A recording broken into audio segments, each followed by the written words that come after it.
Hi, my name is Kay Encyclopedia, short for Casombrerong Britannica Encyclopedia Wikipedia. Hello, my name is Kay Grampich, short for Casombrerong Grammar and Speech. Ayaw mo kumain. Ang gagawin tayo. Uy, Toto, anong ginagawa mo sa aso mo? Nakubuti na lang dumating ka. Nahihirapan ako magkakain dito sa... Toto, you're problematic with your dog. Our vocabulary term is abjure. Abjure. Buti na lang mabait ang aso ni Toto. Ang abjure, mga sombreros, ay verb. Ito yung pangako mo publicly, no? Public mo siyang gagawin na hindi mo na paniniwalaan ng isang bagay o ng isang belief. Hindi mo na gagawin ang gantong gawain, ang itong pag-uugali, iiwasan mo na, no? I-deny or i-reject mo na siya. Hindi mo na siya gagawin o hindi mo na siya paniniwalaan. Mga possible synonyms po natin dito ay deny, reject, recant, abnegate, kung napanood yung vlog natin about abnegate, etc. At pag ginamit naman sentence ay give it up, Mr. Dictionary. Andreas the Conqueror tried to make the natives abjure their belief until they breathed last. Abjure. Breathe, breathe, breathe versus breath, breath, breath. The difference is breathe is the verb form, breath is the noun form. That is why breathe has the final sound of a hard TH or voiced TH sound, while breath has the soft or unvoiced TH sound. Yada yada. Andreas.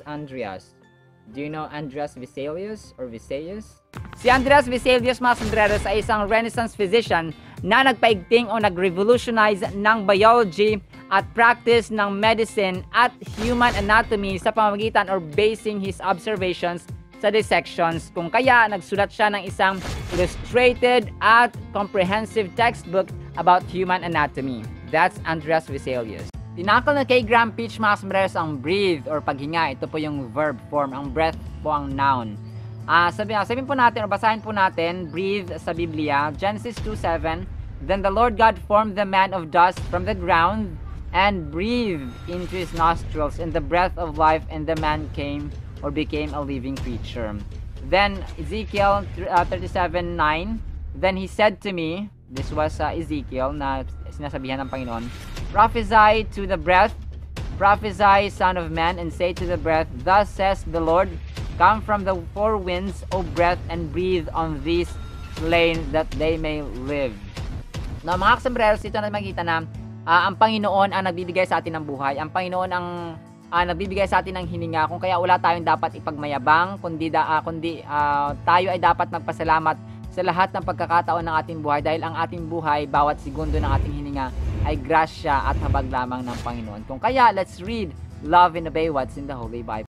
Okra, may scientific name na Abelmustios esculentus, may English name na lady's finger. Alam niyo ba sa botany, mga sombreros, ang okra po ay considered as prutas at hindi gulay. Ito ay dahil sa mismong bulaklak nila nabubuo ang mismong bunga, or ang eventually po, mga sombreros, ay buto na ginagawa or ginagamit para i-reproduce itanim, mga sombreros. So same goes with the process kagaya ng ibang prutas, kaya ng santol, ng mangga, ng mansanas, and so on. Pero yun nga, ang bottom line ay mapagulay, mapaprutas, ay nagpapasalamat tayo sa Diyos kasi meron tayong okra na masarap sa pinakbet. Muli po, ito po si Kasombrerong Dennis. Ito po ang inyong hamak na lingkod, Kasombrerong Dennis, at sa paghatid ng kaalaman at tawa ay kasama ko si Kay Encyclopedia o Kasombrerong Britannica Encyclopedia Wikipedia, si Mr. Dictionary, si Kay Grampich or Kasombrerong Grammar and Speech, at sa tawa, syempre, si Toto, ang pinakakwela sa lahat, na nagsasabing,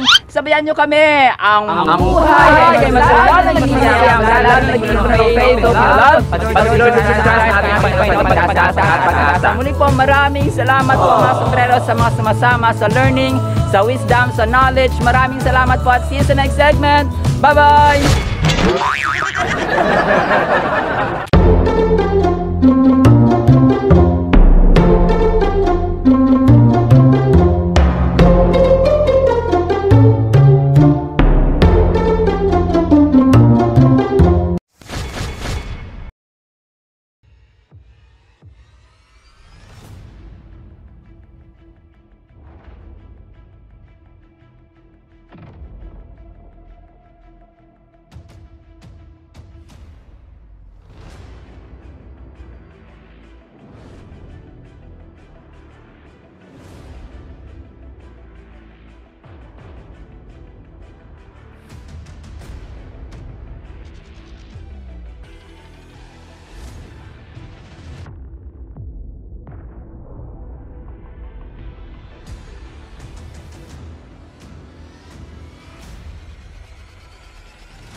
Hi, my name is Kebri Cyclopedia, short for Kasombrerong Britannica Encyclopedia Wikipedia.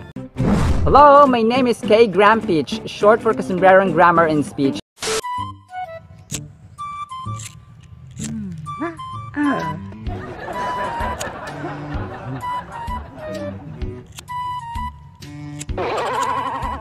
While Toto's holding that lighter and enjoying it, our vocabulary term is apocryphal. Apocryphal. Huwag gagayahin si Toto na naglalaro ng lighter. Ang apocryphal, mga sombreros, ay adjective. Ito yung paglalaro natin sa isang sikat na kwento, for example, na hindi naman pala totoo, no? Tanyag, no, famous, pero hindi naman pala totoo or walang katotohanan. Ang mga possible synonyms natin dito ay spurious, kung napanood niyo yung vlog natin about spurious, dubious, fictitious, etc. At pag ginamit naman sa sentence ay ibigay mo na, Mr. Dictionary. In his realm of thought, most of the stories about Michael are just apocryphal. Apocryphal. Real plus M equals realm. Realm. The soft E sound. Re, realm. Yada yada. Michael. Do you know Michael Jordan? I'm sure you know. Si Michael Jordan, mga sombreros, na isinilang noong February 17, 1963 sa Brooklyn, New York, ay tinuturing na the greatest basketball player of all time. Apocryphal, akala natin totoo, hindi pala. Akala mo siya na hindi pala. Falsehood, mga inakala natin totoo pero hindi pala. Basahin po natin Ephesians 4:25. Therefore, having put away falsehood, may mga hindi to. Let each one of you speak the truth with his neighbor, for we are members of one another, or one of another. Revelation 22:15. Outside are the dogs and sorcerers and the sexually immoral and murderers and idolaters and everyone who practices falsehood or who loves and practices falsehood. 2 Thessalonians 2:9. The coming of lawless one is by the activity of Satan with all power and false signs and wonders. Hindi natin gusto ang false. Sa exams lamang may true and sa exam lamang may true or false. Pero sa buhay natin dapat may always true, mga sombreros. Yung bad news pwedeng false, pero dapat namuhay tayo sa truth or sa katotohanan, kasi ayaw natin ng parang inakala natin siya na o totoo, yun pala hindi. So let's read, love and obey what's in the Holy Bible.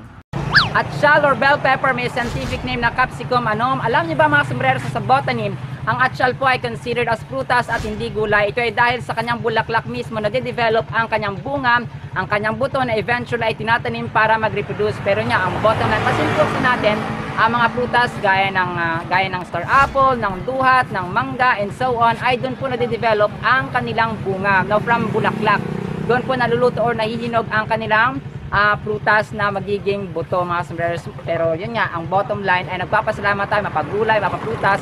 Nagpapasalamat tayo sa Panginoon dahil meron tayong nagagamit na atsyal. Muli po, ito po si Kasombrerong Dennis. Ito po ang inyong hamak na lingkod, Kasombrerong Dennis. At sa paghahatid ng kaalaman at tawa ay kasama ko sina Kebri Cyclopedia o Kasombrerong Britannica Encyclopedia Wikipedia. Si Mr. Dictionary. Si K. Grampich or Kasombrerong Grammar and Speech.